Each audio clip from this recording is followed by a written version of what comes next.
Hello साथियों, नमस्कार, नमस्ते सभी को। तो आज की वीडियो में स्टार्ट करने वाले हैं हम साइंस का एक इम्पोर्टेंट टॉपिक नहीं, बेसिक समझ लीजिए। इसके बिना साइंस अधूरी है, यानी कि विज्ञान हमारी अधूरी है।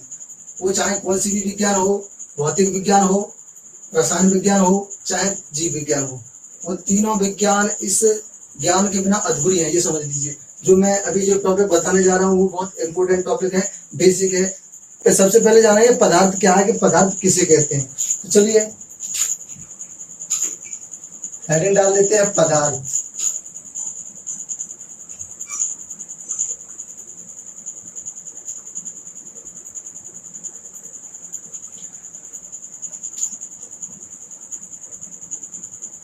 देखिए, पृथ्वी पर उपस्थित कोई भी वस्तु, पृथ्वी पर या पूरे ब्रह्मांड में उपस्थित कोई भी वस्तु जिसका कुछ द्रव्यमान हो और वो स्थान घेरती हो, उसे हम क्या कहेंगे? पदार्थ। ठीक है, इसे हम परिभाषा अच्छी से बना करके लिखेंगे तो प्रकृति में उपस्थित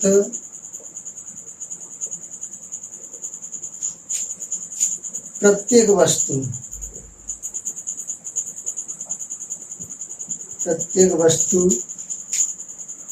जिसका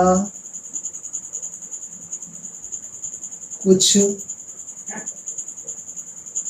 द्रव्यमान हो और वह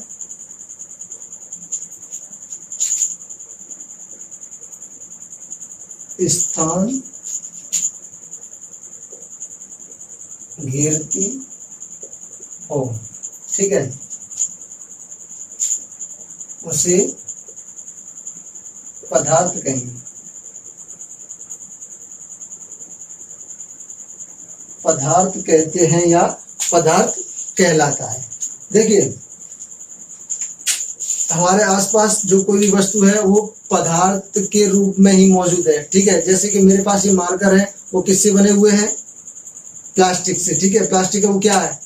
पदार्थ है। ठीक है, और जो हमारे आसपास कोई भी वस्तु मौजूद है वो पदार्थ के रूप में मौजूद है। ठीक है, और पदार्थ, कोई भी पदार्थ है वो किससे मिलकर बना है? तत्वों से। ठीक है, और कोई भी तत्व है वो किससे मिलकर बना है? कणों से, यानी कि परमाणु और अणु से मिलकर के बना है। ठीक है, तो हम जानेंगे इस वीडियो में पदार्थ का वर्गीकरण, यानी कि पदार्थ को कैसे कैसे भागों में डिवाइड किया गया है, कैसे उसका वर्गीकरण किया गया है, कि तत्व क्या है, यौगिक क्या है, इसके बारे में हम समझेंगे। तो चलिए पदार्थों का वर्गीकरण करते हैं।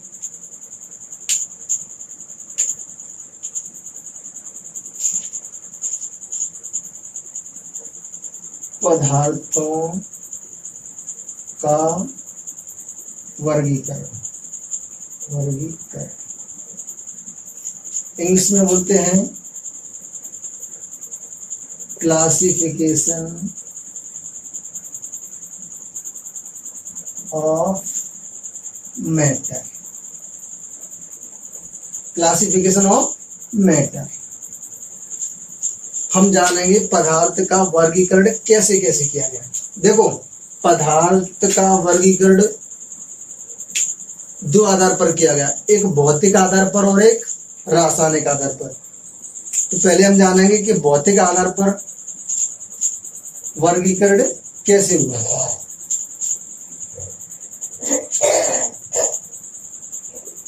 भौतिक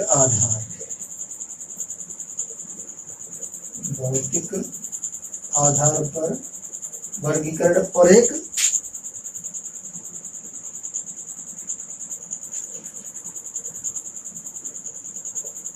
रासायनिक आधार।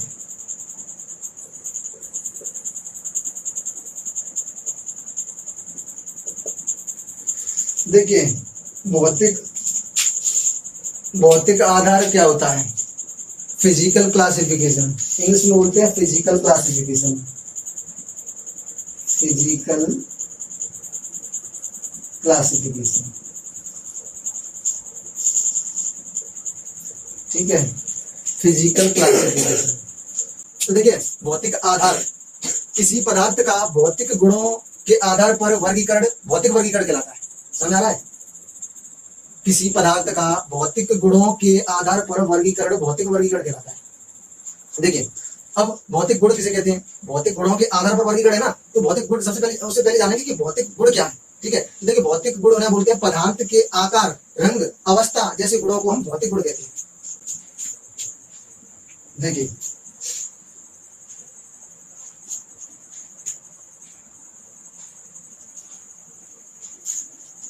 भौतिक आधार पर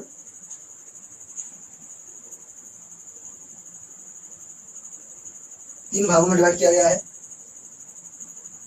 पहला है ठोस, इसे बोलते हैं इंग्लिश में सॉलिड, सॉलिड।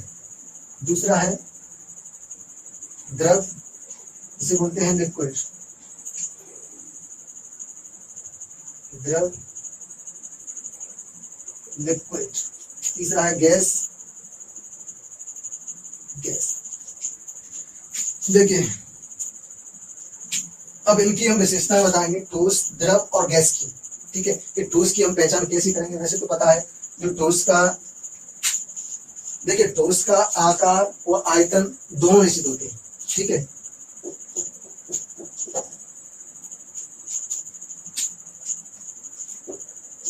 पहले आयतन लेते हैं। देखिए, ठोस का आयतन निश्चित होता है, ठीक है, द्रव का भी निश्चित होता है और गैस का अनिश्चित होता है। अब जानेंगे हम कैसे। ठीक है, देखिए, ठोस का आयतन निश्चित होता है।